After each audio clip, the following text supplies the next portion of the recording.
এই বাংলাদেশ কারো একা কর্তৃত্ব নয়, এই বাংলাদেশ আমাদের সবার।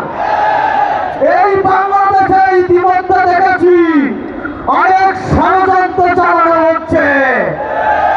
এই ষড়যন্ত্রকে এদেশের ছাত্র সমাজ রুখে দেওয়ার জন্য প্রস্তুত রয়েছে।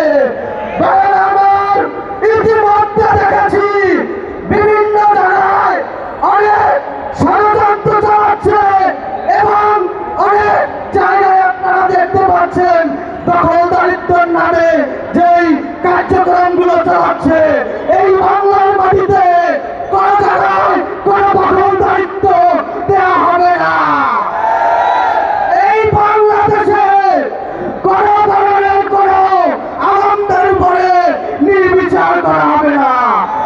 আলেম সমাজ সবসময় ঐক্যবদ্ধ ছিল, সবসময় ঐক্যবদ্ধ আছে।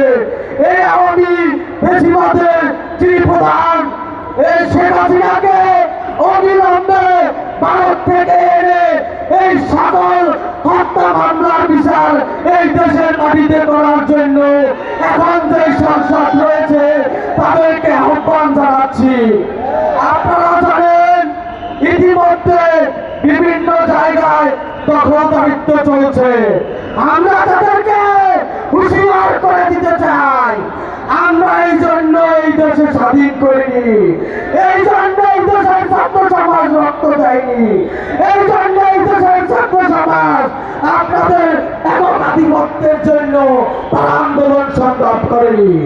আপনাদের হুঁশিয়ার করে দিতে চাই, আগামী দিনে একটি সুন্দর সমাজ প্রতিষ্ঠার জন্য, বৈষম্যহীন সমাজ প্রতিষ্ঠার জন্য